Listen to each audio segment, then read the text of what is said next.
if your partner is neurodivergent, all day they're making accommodations. All day they are living on the wrong planet. And at home, they want to be with you. They love you, but they are the ones who need the accommodations, not you. Welcome to the Relationship Diversity Podcast, where we celebrate, question, and explore all aspects of relationship structure diversity, from soloamory to monogamy to polyamory and everything in between, because every relationship is as unique as you are. We'll bust through societal programming to break open and dissect everything we thought we knew about relationships, to ask the challenging but transformational questions: who am I, and what do I really want in my relationships? I'm your guide, Carrie Jaroslaw, best-selling author, speaker, intuitive, and coach. Join me as we reimagine all that our most intimate relationships can become. Today's episode is an offshoot of our conversation series that I'm calling Lived Experiences. In it, we hear life stories from the people who live them with the intention of cultivating understanding, empathy, and connection. There is such power in storytelling, which can also create an opening for self-reflection and awareness. My guest today is Angela Lauria, podcast host of Autistic Culture Podcast. We talk about her experiences as neurodivergent in relationship with someone who's neurotypical. I learned so much from this episode with Angela, so stay tuned. But first, a little about her. Dr. Angela Lauria is the founder of Difference Press and creator of the Author Incubator, the world's most successful program for writing and publishing exceptional expert books. As a late diagnosed autistic, she's drawn on her lifelong special interest in nonfiction to help almost 2,000 entrepreneurs write, publish, and promote their books. Angela is also an author herself with 7 books, including a Wall Street Journal and USA Today bestseller. She has a BA and an MA in journalism and media affairs from George Washington University and a PhD in communications from European Graduate School. Let's get into the conversation. Hello, everyone, and welcome to this episode of Relationship Diversity Podcast.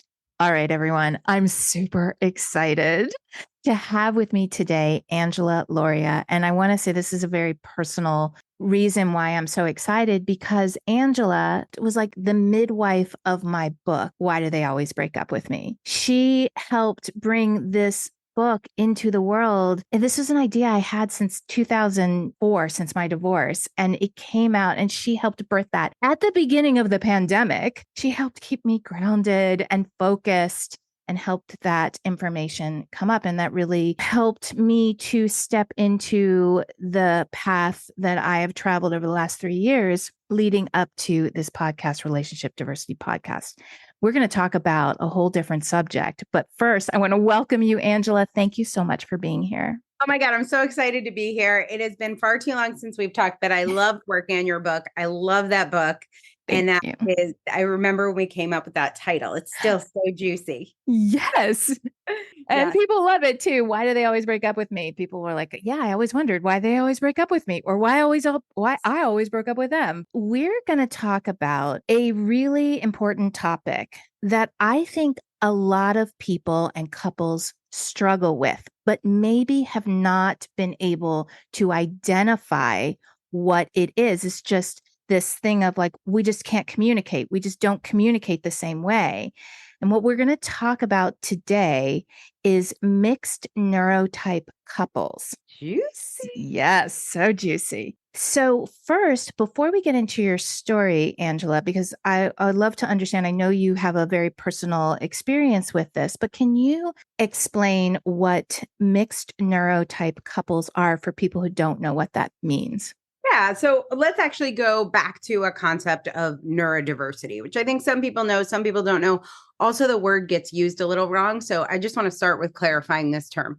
Perfect. So the way that I think of neurodiversity is the way I think of a flower garden. So when we look at a garden and there's tulips and there's daffodils and there's crocuses, they're all beautiful. They all have a place in the garden. They're all great, but they're all different. Like a tulip is different than a daffodil is different than a crocus. But also, if we held up 3 daffodils, they would all be a little different too. They'd have a longer stalk or a thicker stalk or a brighter yellow leaf or a white leaf or whatever. So petal, I said leaf, but I meant petal. So we are all 100% of us neurodiverse. It is a neurodiverse world, meaning all of our brains are a little different. I am going to talk specifically about neurodivergent people. And neurodivergent means people that are at either end of the bell curve, right? Most people are in the middle, like daffodils look alike-ish. But then if you just throw an orchid in there, that's very different. That's divergent. If we have a garden of tulips and then there's one orchid right in the middle, you're like, oh, that orchid diverges from all the tulips, even though each tulip is different. So just as you're listening and you may notice some defensiveness, like, why do I have to make special accommodations? Because the reason for that is we live in a tulip garden and a few of us are orchids. And it's hard to live there. Like orchids need very different things than tulip need. They're both great. And everybody's different and everybody's valid. And your experience is 100% valid. But my goal in coming on here is to talk about, if you've got an orchid in your garden, how can you treat them maybe different? Or how can you be aware of their care needs so that you're not bummed they're not acting like a tulip? And I will tell you, super fun. I host a podcast called the Autistic Culture Podcast. There's a super fun episode. It's about Hans Christian Andersen.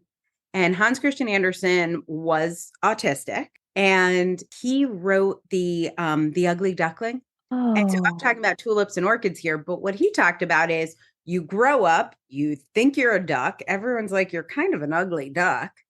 And then one day you figure out, oh my God, I'm a swan. What do you tell me? And like, listen, ducks are cute. Swans are cute. I'm pro swan, pro duck. But that story is the autism origin story by an autistic person. And so there is nothing wrong with ducks. There's nothing wrong with swans. But if you know you're a swan, it's going to change things.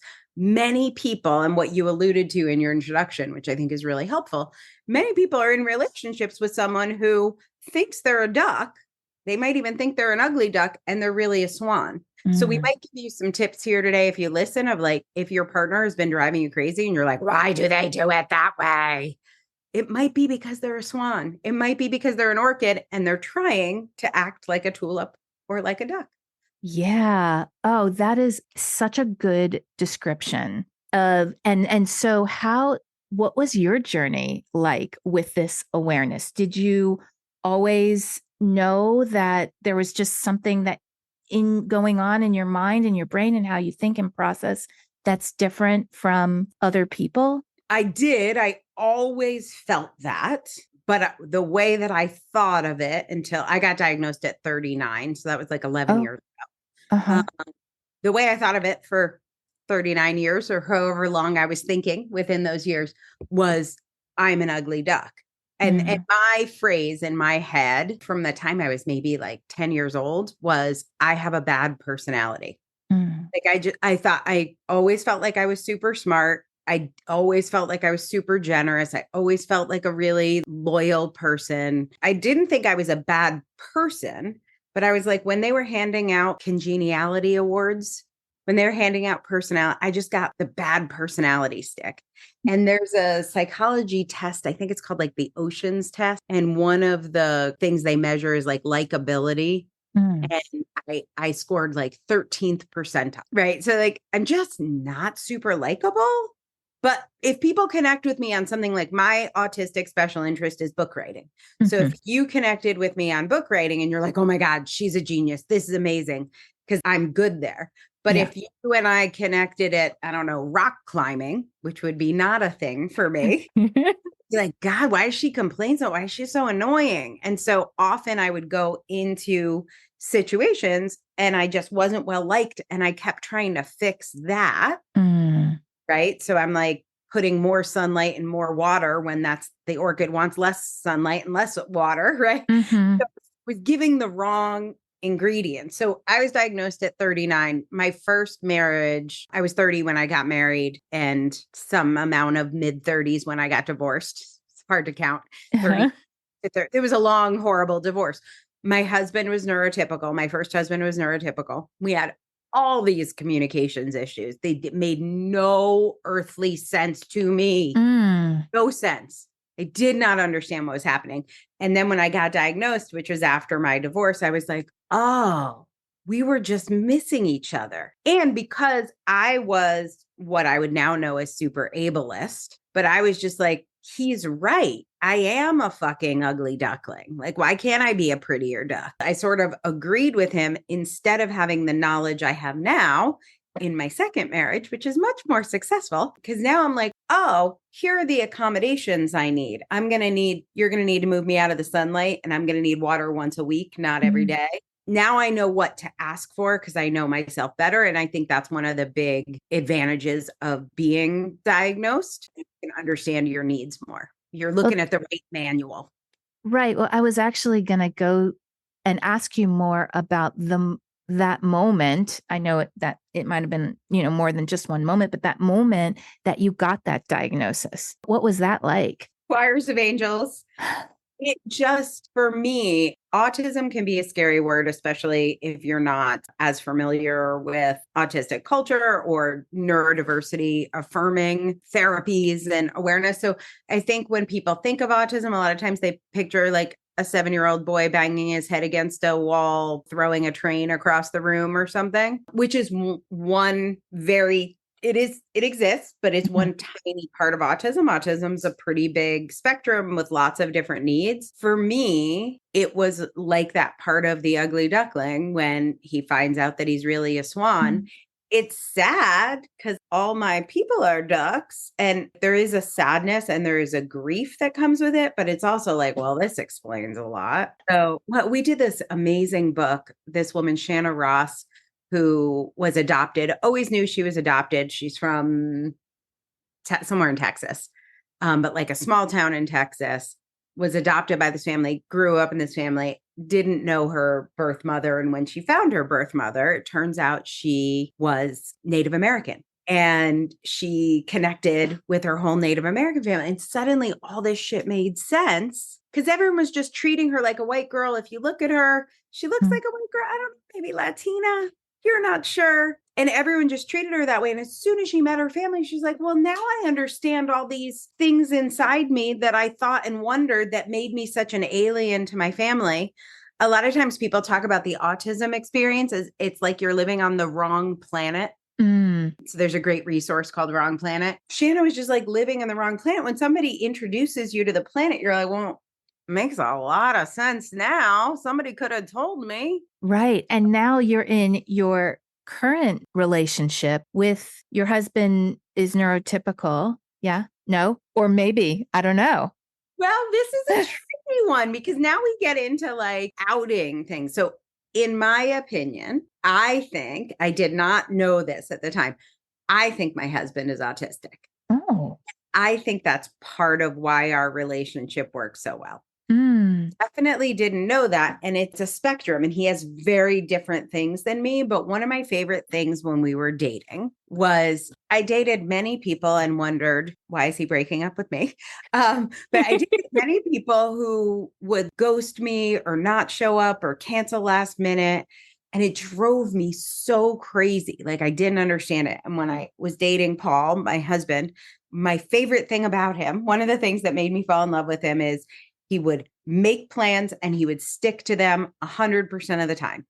And even if he got called into work, even if he got a call from Barack Obama for lunch, if we had plans, he was going to be there. He was going to be there on time. And there were never any excuses. And I thought that was something I chalked up to, I don't know, he really liked me or integrity or something. And those things are true. But also he is extremely particular about schedules, which is a very typical autistic trait.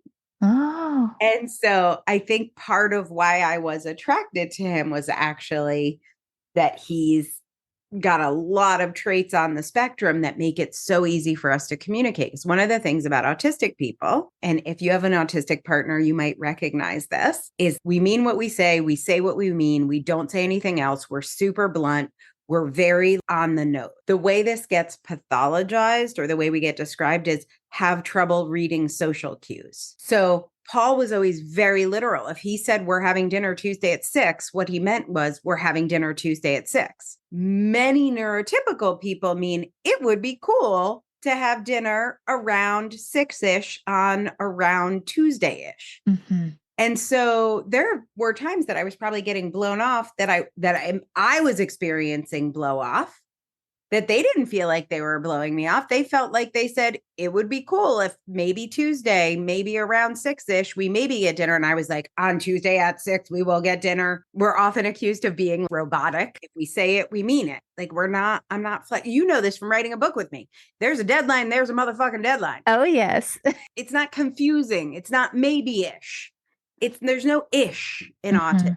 We're very, very literal. So your partner might be driving you nuts because you feel like they're frustrated with you all the time, or you're frustrated with them because, like, why do we have to leave at exactly 6? Why is he so freaky about time? And part of it is time, but part of it is also, you said something. Did you not mean it? Because now I'm questioning everything. What else didn't you mean? Wow. So it throws us into a state of emotional deregulation or dysregulation when things don't go exactly the way we have planned it. Another thing that is really important to me and a lot of autistic people are brands. So there's only one kind of toothpaste I use. There's only one kind of milk I drink. Brand names are very specific. So maybe your partner just said, hey, on the way home, can you grab a loaf of bread? And you just saw whatever, Sara Lee was on sale, so you bought it. You know, they normally buy Wonder Bread, but what's the big difference? White bread is white bread. White bread is not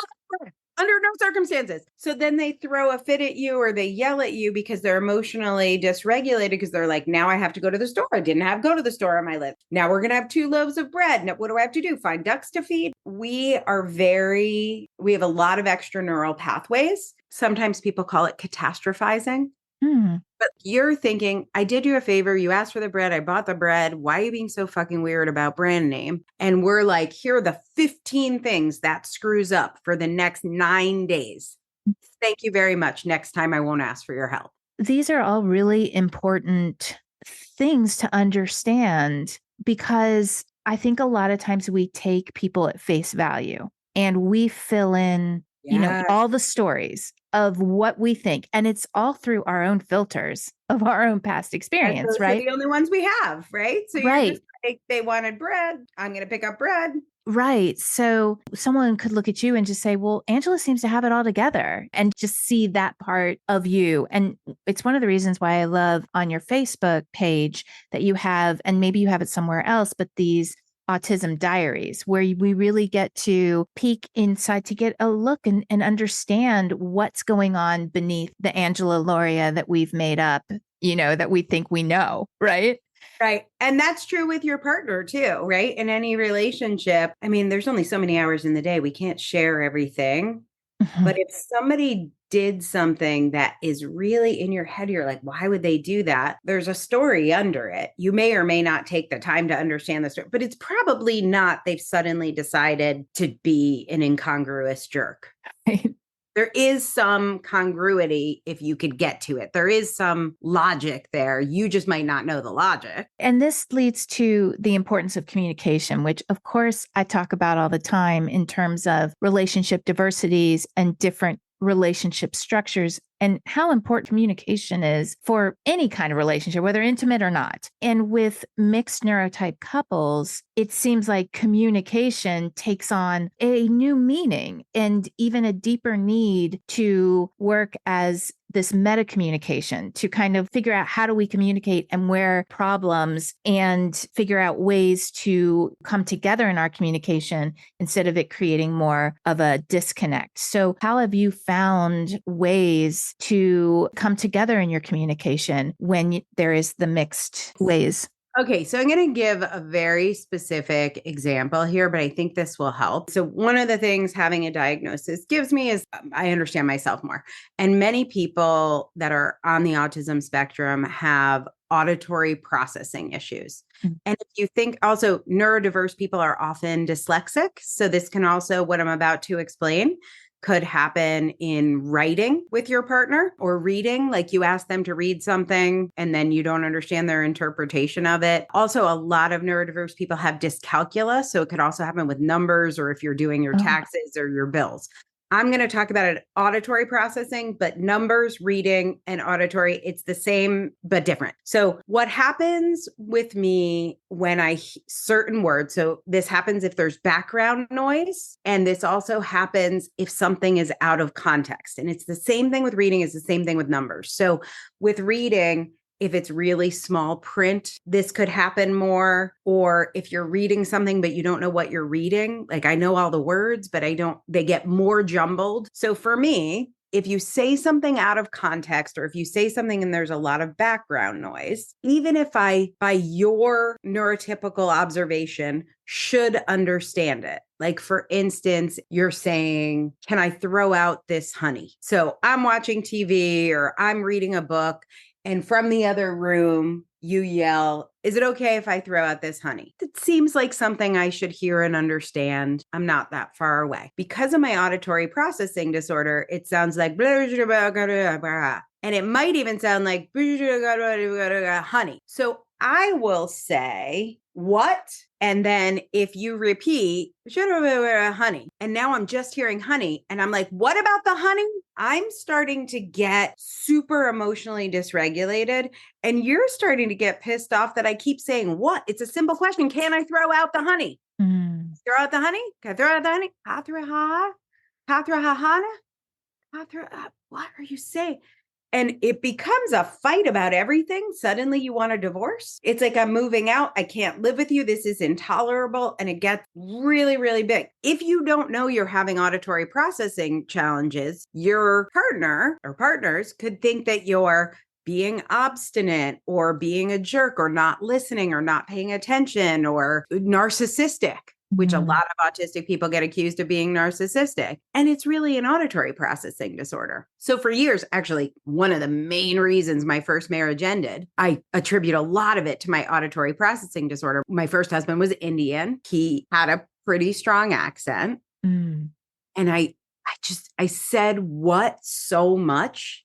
And he got so mad at me saying what, that he would say things like, fine, I won't say anything then. To like talk about communication. Right. That's disconnect right there, right? So we ran into that huge wall. Also not helpful. We were both avoidant attachment styles. So I'm still avoidant, but my husband now is anxious. And I do think we sort of balance each other a little. He keeps trying harder and running away. But I mean, my first husband would immediately just like, I'll never say anything again. I'll just never speak to you again. And I'm like, no, what? I just didn't hear you. And this would become so heated that in our case, it got violent. Like it was like so heated. So now this is what it looks like. In that moment, we might have a little tiff, but then I know enough to say, hey, when I'm reading or when I'm doing something else and you ask me something out of context, it makes my I have lots of tools to deal with my auditory processing disorder, but that's when it's the worst. It's kind of like, when we're at a bar, I can't understand you. You know that one. It's the out of context one. I don't think you realize. So I'm not saying what because I don't love you. I'm going to leave you anxious attachment style. That also helps I'm aware of that. I'm not thinking of leaving you. I don't think you're a bad person. There's no abandonment happening. You turn into Charlie Brown's teacher. I want to hear you. So for us, and this isn't a prescriptive for listeners, but for us, what we've done is when I'm saying what, because I just wasn't paying attention, I will just say what. But when I'm having an auditory processing disorder, instead of saying what, I say, I'm having some auditory processing issues. So I call it out differently because with context, like the thing we've talked about when we're not about to kill each other. If you give me context, like, hey, honey, I'm going through the cabinets because I'm about to go grocery shopping. And I noticed the honey is all crusted over. Are you okay if I throw it out? I'll be able to understand that, even if I'm reading a book. But if I'm in this book world, or if I'm in this TV show world, or if I'm in a Candy Crush world, whatever I'm doing, like if I'm doing something else, it just looks like what you imagine dyslexic writing to look like. All the numbers and letters are flipped, and the B's are D's, and the D's are B's, and the P's are upside down. And I don't know what you're saying. You're mad at me. Like I'm mad at my body for not translating the sound properly. So that's the first thing I want to say about mixed neurotype couples is, first of all, if you're noticing your partner's doing things that annoy you, look up a list of ADHD traits or a list of autism traits. Look at some neurodivergent features. And could this be that? That's going to help you. But also understanding your own neurotype and the bias, like you talk about, everybody has a filter, right? The filter that you're bringing, the filter may just be, my son is not autistic at all. He did not do well living with me and Paul because we are very meticulous about time. And Jesse's just easy breathe. He'd call himself chill. But he's just chill. He's like, if we said 6 o'clock, I don't know, 5:30, 6, 6:30, let's just see how we feel. Why would you just eat at 6 if you're not hungry? That doesn't, no, there's nothing wrong with that. But I know if I'm living with Paul, we're eating at 6 if we said we're eating at 6. And if I'm living with Jesse, we're going to eat when we're hungry, and it might be 6 or 8:30. It sounds like what I talk about a lot in this podcast is knowing yourself and continually getting to know yourself. So then you can communicate in the best way possible. But I like you talk about, I think in that is that you have the dialogue and the communication, not in the moment of it happening. Yeah, there's no point. You can't even hear it anyway. I mean, right. There's biology here. You're in your lizard brain, your amygdala, you're in fight or flight. You're not using executive functioning. I cannot believe that stupid fight when I couldn't hear him in the kitchen. My brain was telling me, you are going to need to get a divorce. Like, it is nothing. This is not a fight. And I'm like, okay, so you'll move out and, you can afford your bills. I'm like strategizing a divorce over, because we were so mad in that moment. There's you're not going anywhere. You just gotta exit at that point. So what would you, if someone was listening and they either have the autism diagnosis or not, but they're really struggling in their relationship, what would you say to them? I think the biggest thing, I really am such an advocate for self-diagnosis. And I just want to talk about the difference between like self-diagnosis, professional diagnosis, like what does it mean? So if you are having a job issue, if you think you're being wrongfully fired, or if you have a kid and they need special help in school or accommodations, you need an official diagnosis. Like you're going to need to go to the lawyer or go to the school board and ask for what you need. Most of us just in relationships, living our life, doing our thing. We don't need to spend the money to get a professional diagnosis. And also most professional diagnoses are wrong and sort of screwed. It's not a great experience. So I don't think this is about labels. I don't think this is about getting something in your official file most of the time. Sometimes it is. I think it's just a tool for knowing yourself. Just like I talked about, do you talk on here about avoidant attachment styles and like different attachment styles? We've touched on that. On that. Yeah. With different people. Like, it's an online quiz or something. Yeah. How do I know that? I took a quiz, I think. And I don't know if you've ever talked about Enneagram or Myers-Briggs or star signs. Yes. To me, self-diagnosis is just a tool like that for getting to know yourself. So I know in Myers-Briggs, I'm an ENTJ. And I can say to my partner, like, well, I'm an ENTJ, so I need a little peopling time. I got to get my battery amped up. I got to go spend time with people. So this is how I want you to think of this, not that you're going to be institutionalized or even that you need to be on medicine. Although with ADHD, I know there are medicines that some people choose that can minimize these symptoms. But I want you to think of it more like my garden theory. It is a tool that can help you understand how to not treat the plant, but like how much sunlight and how much water the plant needs. Right. How to care for the plant. How to care for it. Yeah, exactly. So that's what I think understanding neurodiversity and why I come back to all of our brains are, even if you're neurotypical, if you look at the autism spectrum. So one of the things that's particular to autism is sensory sensitivity. So we often are either sensory seeking or sensory avoidant. And then there are 7 different senses that we measure. So the 5 plus interoception, there's like a couple extra. Proprioception and interoception are the others. I won't get into that too much, but basically, if you take all the senses, this is for everybody. Doesn't matter if you're autistic, holistic, you know it, you don't know it. If you take every sense, let's just say seeing, you could be more sensory seeking. Like, I love going to nightclubs. I love bright lights, flashing lights, or you could be more sensory avoidant. So, when you go to the theater and they say like, hey, we're going to have strobe lights. And you're like, why are they telling me? Why do I care? Because sensory avoidant people, Right. people have epilepsy, people who are autistic, if you give us a heads up, that can be helpful. We may or may not decide to be there. So everyone, 100% of people with brains are somewhere on a spectrum of sensory seeking to sensory avoidant when it comes to light. Where are you on that? Because it's going to help you to communicate with your partner to know that. For me, sound is a huge one. I am very sensory avoidant on sound. Sort of makes sense. I got into books. What I hate, movies. I wish I loved them.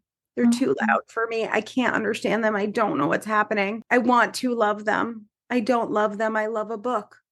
Because why? When it comes to sound, I am sensory avoidant. And your boyfriend who loves going to all the Fast and Furious movies, I'm going to tell you right now, he is sensory seeking when it comes to sound. That's good to know, because if I love you and you ask me to go to Fast and Furious, I might go, but I'm going to leave there kind of shattered.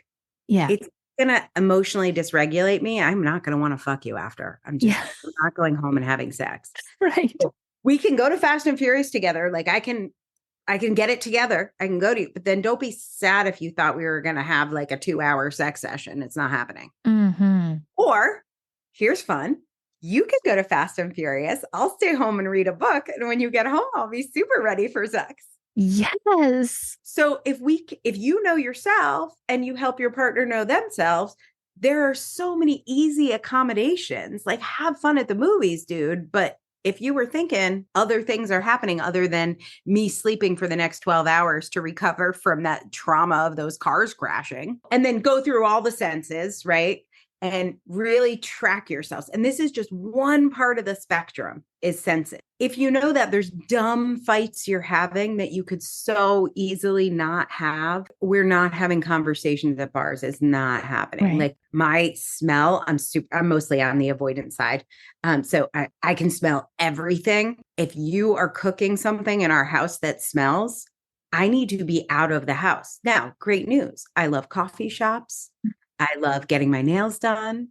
There are many places I can be. And then all you need to do is like light a candle after, open the window before I come home. Right. But otherwise, I'll walk in the house. You just slaved for 2 hours making an amazing, I don't know, fish dinner or something to surprise, because I do like eating fish. I just don't like smelling it. So, and you're thinking I'm supposed to be bringing you flowers. And in case instead I walk in the door and I'm like, oh my God, what's happening in here? This place is terrible. Now I'm totally emotionally dysregulated. I'm not going to enjoy your dinner and you're mad at me. Right. So yeah, so knowing who you are in this way and how your brain operates and the sensory, where you fall in that spectrum, is really helpful and will come together in the communication to say, I know this about myself. I had this experience where I cannot have too much stimulation, meaning I can't always be going, or I get super anxious and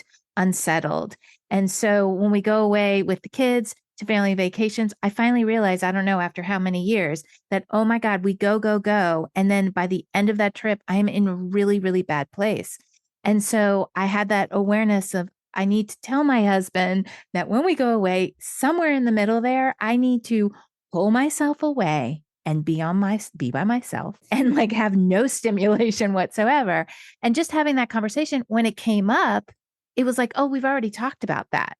And then we knew how to. We know how to handle, and most things are not actually a big deal. So I have one, I sort of mentioned this, and because I love them both, even though one's my son and one's my husband, but they're very different. So for vacations with Paul, what he really likes is to make sure he's getting value for money and to schedule everything. Like, let's wake up at 7 a.m., let's go until midnight, and let's do every single thing there is to do. I can actually do that. I need a buffer before and after of a couple of days, but I can do that. My son, who has a completely different neurology. Chill, we learned. Yeah. He's the chill guy. So he's like, why do you always schedule so much? I want really unscheduled days. I would like to do one activity every day or 2 days. So if we have a 7-day trip, I want to do 4 activities that could even be part-day activities. So Jesse and I went on vacation, and I scheduled, which works in my brain, a lot of chill time, 5 or 6 hours a day of chill time. Oh. And I brought books, and we went to Sicily. So we watched all the Godfather movies in Sicily in our hotel room. I literally think my husband would have died. We watched a movie we could watch in America in a hotel room. It literally, he would have murdered someone. Me or Jesse would be. But because I knew this is what Jesse needed to enjoy the vacation, I got on board. I'm actually fine with either. So if you're in a relationship with multiple people, here's the story. I don't go on vacations with Jesse and Paul together. Oh. Not never. Sometimes we do, but generally, if I'm planning for enjoyment, I will do a stack top to tail vacation with Paul and have a great time. I will do a super spacious, luxuriating vacation with Jesse and have a great time. But if I try and bring them together, and you can apply this if you're in a relationship with more than one person, right? No one's having fun. I'm miserable. I'm in the middle. I'm actually fine with either. I don't know why I'm fine with either. They're both fine with me as long as I know in advance. Right. Do not like surprises on vacation. So and other people might be fine, saying every night, let's figure out what we're doing tomorrow. I would die. I literally need to do what I'm doing every single minute, but what I'm doing could be watching a movie in a hotel room. Fine with that. Yeah. And you know that about you, and you know that about your son and your husband. And so you're really able to, like you said beforehand, cultivate the experience that you're going to have. And I love how that applies to different diverse relationship structures. And I think that this whole topic does, because my main message is there's a unique person plus another unique person equals a unique relationship. And this really falls into that as well, everything that we're talking about. I wanted to just get your perspective from the other side. If someone's listening and they are neurotypical, but they're having issues, they don't know why, they just can't communicate with their partner who either has been diagnosed or thinks self-diagnosed, what would you say to that person? First of all, I think that as a neurotypical, there are so many opportunities for you to learn about you, because we are all diverse. Right. And though we're not all divergent, we're all diverse. So everyone's awesome. Everyone's, but now I'm going to say something hard for you to hear. Neurotypical person, we're the divergent ones. So don't go all lives matter on us. We have to cope every day in every way, at the DMV or motor vehicle department, in school, at our office. We're an orchid in the tulip garden. You're a tulip in a tulip garden. So I know that it feels like we're two individual people. There's this idea, especially in America, of a meritocracy, or it should be equal. If I have to make compromises, you have to make compromises. We're equal. There is a difference here that you need to understand. If your partner is neurodivergent, if they're in that skinny side of the bell curve, all day they're making accommodations. All day they are living on the wrong planet. And at home, they want to be with you. They love you, but they are the ones who need the accommodations, not you.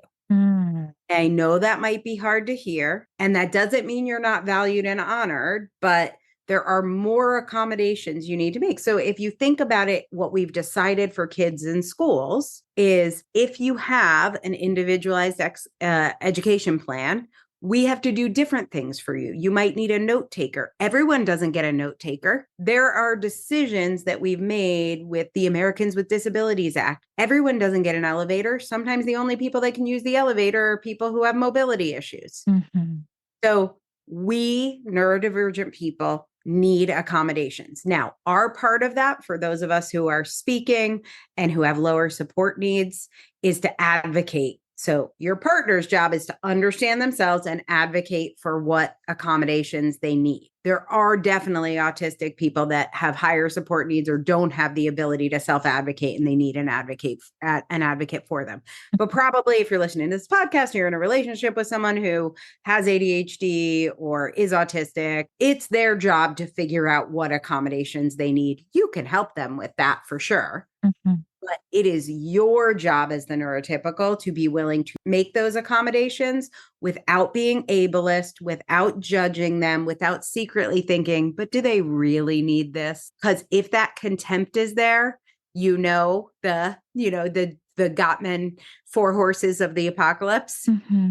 This relationship is going to end if you're like making the accommodations with a little bit of an eye roll. That would be nice for me. You get an extra hour in the morning in the bathroom and I get 15 minutes. It must be nice. That won't work out. You have to truly understand this is a disadvantage we live with all day. Mm-hmm. This is a safe space. Your job is to make the accommodations without being ableist.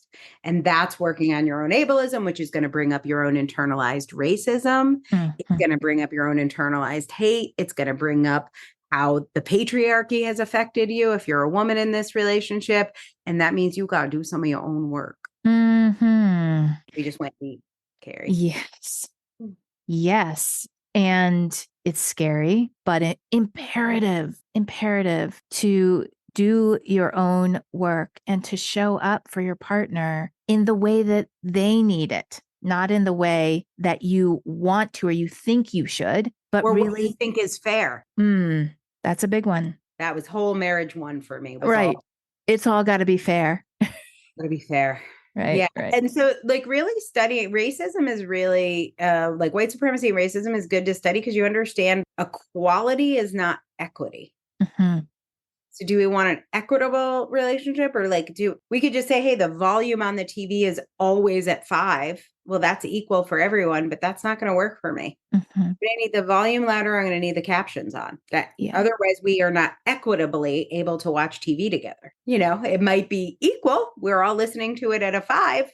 But Right. a 5 doesn't work for me. I have auditory processing disorder. Yeah. And I do want to say that if you are in a mixed neurotype relationship and you can't get to it on your own, to find a therapist who is really skilled in neurodivergence and neurodiversity and how to bring you guys together to help make the union stronger through the diversity of the way that you process rather than disconnect. So always go to a therapist if this is something, because I think sometimes when the mind gets involved, like specifically my mind scrambles everything and I can't untangle it. Like no matter how hard I try, I can't untangle it. So I would love to encourage you to find and also go to Angela's podcast, because I bet you have incredible resources for people if they don't know where to go, how to find an affirming therapist. What they're looking for is a neurodiversity affirming therapist, or they might say neurodiversity strengths-based therapist.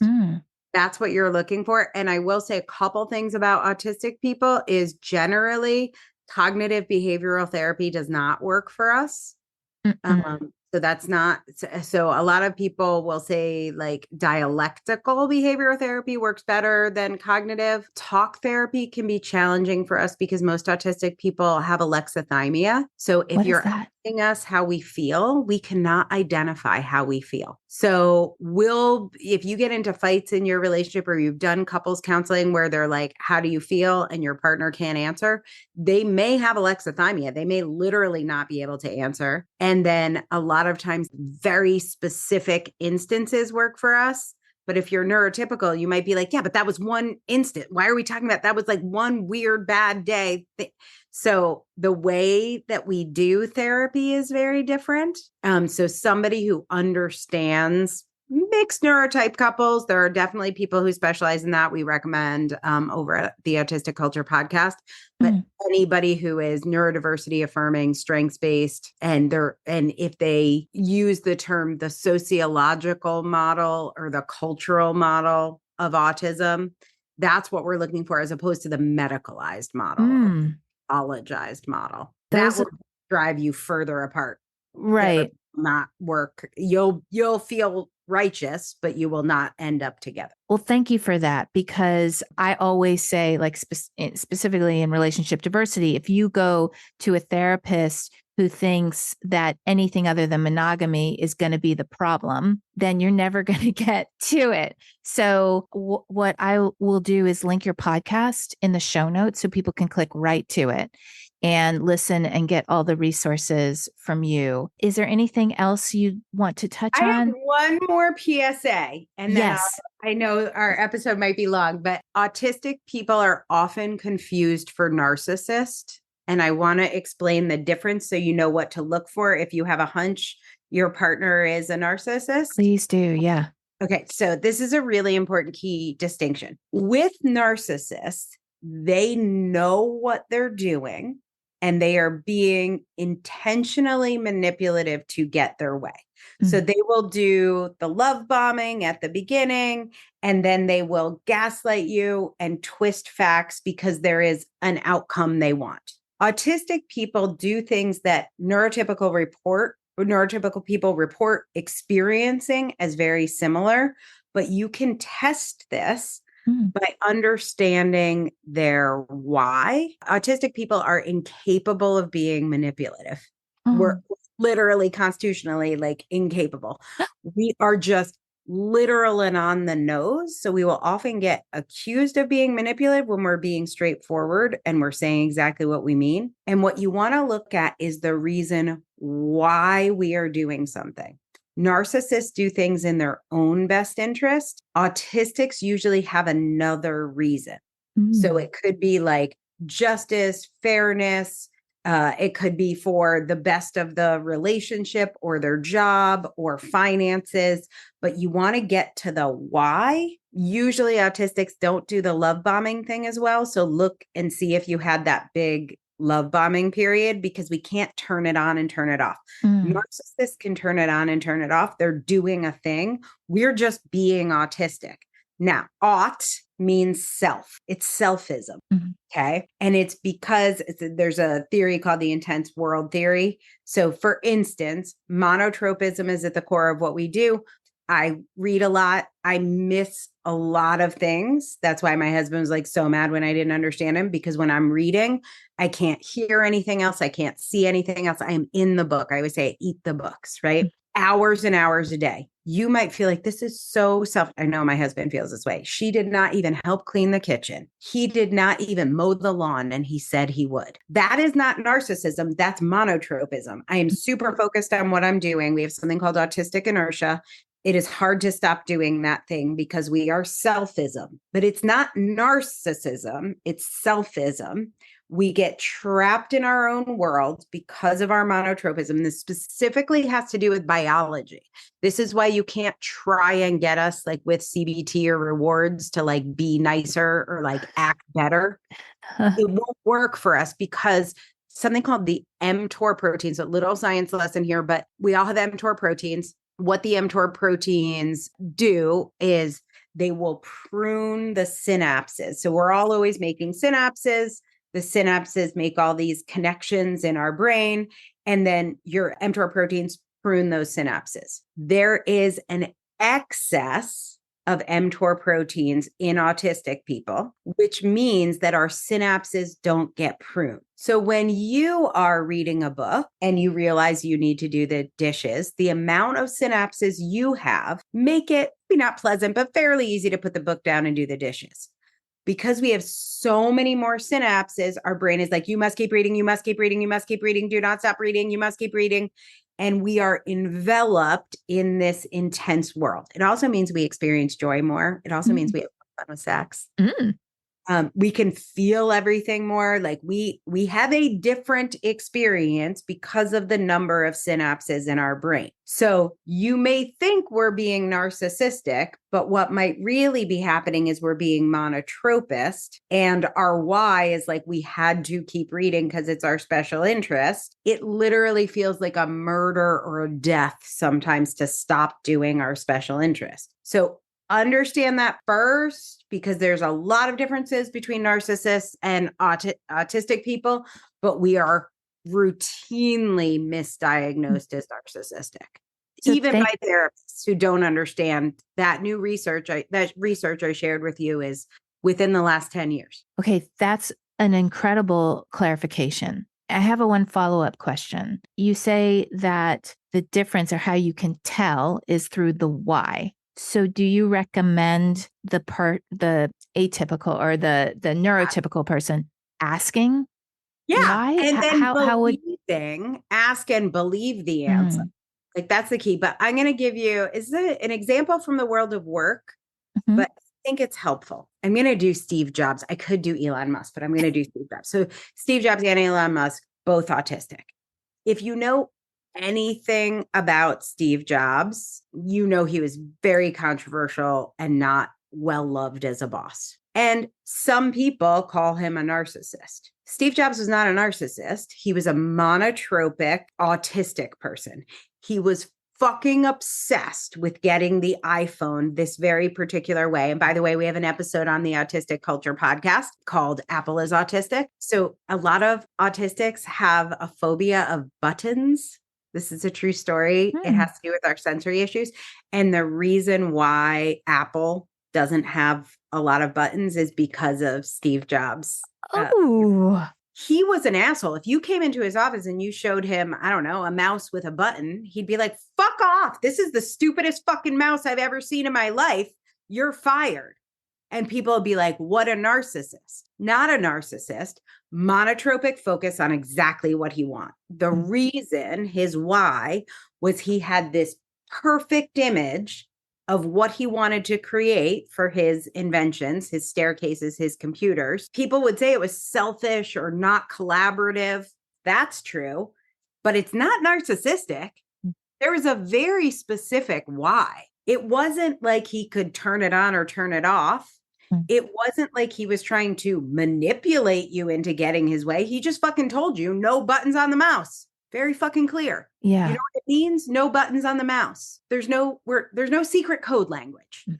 No secret code language. We're not trying to like manipulate you into something. We'll just say what we want. You might not like it, but a lot of people will guess all these other meanings behind it. So if somebody tells you why they're doing it, because I want the mouse to be beautiful, that's probably the fucking reason. Right. And if you go through those checklists and look for other autistic traits as well, that'll help. But narcissists don't have monotropism. So it's the number one. If you want to know if your partner, this is another quick tip, and then we'll wrap it up. But another quick tip, if you want to know if your partner's autistic, the single one feature to look for is an obsession with a special interest. Other people go rock climbing. Your partner goes rock climbing 6 times a day and then reads rock climbing magazine and then keeps upgrading their rock climbing equipment. And you like sometimes want to go to dinner and they're busy reading up on rock climbing and they can't get out the door to go to dinner. So monotropism is the one thing that all autistic people have in common. When somebody tells me, like a parent tells me, oh, I have an autistic kid, you might, if you're a little ableist and you don't know better, you might be like, oh, I'm so sorry. Is that okay? When I hear someone's autistic, I'm like, oh, what's their special interest? Yes. Like, what's your kid into? It's a celebration. It's total celebration. Yeah. So we all have a thing. You might have heard of trains, like little boys with trains. That's one of the things, but there are many things. Most people have somewhere between 4 and 6 special interests at a time. If they're an autistic person without a special interest, that means they're in a lot of emotional dysregulation. If you have a relatively healthy autistic partner, they are obsessed with 4 to 6 things. One of them probably the most right now. One might be historical. So like for me, Broadway was an early special interest. So I still tap into it, but it's not my one. So they have a lifelong special interest. You can see mine behind Right. me, books. And you're not even looking at the ones on the side. There's that Right, same yeah, thing on the side. So yeah, you will know your part. If you have said something to your best friend or your mom, like, Nick, she's really into trains, whatever the thing is. Like, if you have talked about your part, you're like, well, Jack's a little bit wacky about cats. We're on number 9. If you know they have a thing that's weird, that go do the rest of the checklist. There's a famous autistic blogger, Chris Bonello, whose blog is called Autistic, Not Weird. People think we're weird because of special interest. It's pathologized at, I don't even remember the pathological definition. It's like unhealthy obsession. We think of them as our spins or our special interests, and it's our greatest joy, our greatest love, and our greatest contribution to the world. Yeah. Alfred Kinsey, episode 35 of the Autistic Culture podcast. Kinsey is autistic. His special interest was sex, and he's the one who created the Kinsey scale that goes from 1 to 6, which is like, are you all the way straight? Are you all the way gay? Are you somewhere in the middle? It did not originally have 6 steps. It had like 35 variations that included poly. So he was also poly. He was also pansexual. Like, he had like 36 different sexual expressions. And his team of researchers was like, it's a little whack, my guy. But before that, his special interest was bugs, and particularly a specific kind of wasp that I'm forgetting the name of. And he had charts and charts and data about these wasps and what they did and where they went and how big they were and how small they were and whatever. He did the same thing with sex. So he did 18,000 interviews about sexual habits, categorized them, studied them, and it's very autistic. That's what we do. We contribute in meaningful ways and I guarantee you many of the people Kinsey was with were like, he's such a narcissist. All he fucking talks about are these sex studies. Oh, I got to go listen to that episode. That is number 35. 35. Okay. Episode 35. That was one of my favorite. It's fairly recent. So we're up to episode 36 as we're recording this now. And that one was like, oh my God, so mind-blowing. I loved everything about that. Oh, I can't wait to listen to that. Oh, I'm going to cue that up on my podcast library. This has been so informational for me. And I really appreciate and am thankful for you sharing not only your experience, but all of your wealth of knowledge. And I just feel that it is helping people who are listening all over the world who have possibly struggled and felt like the ugly duckling, but they're really a swan. So thank you so much for sharing your wisdom with us. And I'm just so happy to connect with you. Yes, I feel the same way. It was so great to spend time together today. Thanks so much for listening to the Relationship Diversity Podcast. Want to learn more about relationship diversity? I've got a free guide I'd love to send you. Go to www.relationshipdiversitypodcast.com to get yours sent right to you. If you liked what you heard, please subscribe to the podcast. You being here and participating in the conversation about relationship diversity is what helps us create a space of inclusivity and acceptance together. The more comfortable and normal it is to acknowledge the vast and varied relating we all do, the faster we'll shift to a paradigm of conscious, intentional, and diverse relationships. New episodes are released every Thursday. Stay connected with me through my website, carriejaroslow.com, Instagram, or TikTok. Stay curious. Every relationship is as unique as you are.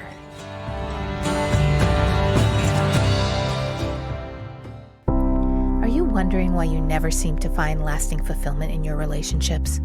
Or do you create the same kinds of relationship experiences over and over again? Can you never seem to find even one person who you want to explore a relationship with? Have you just given up hope altogether? If this sounds like you, my recent book, Why Do They Always Break Up With Me, is the perfect place to start. The foundation of any relationship, whether intimate or not, is the relationship we have with ourselves. In the book, I lead you through 8 clear steps to start or continue your self-exploration journey. You'll learn about the importance of self-acceptance, gratitude, belief shifting, and forgiveness, and given exercises to experience these life-changing concepts. This is the process I use to shift my relationships from continual heartbreak to what they are now, fulfilling, soul-nourishing, compassionate, and loving. It is possible for you. This book can set you on a path to get there. Currently available through Amazon or through the link in the show notes.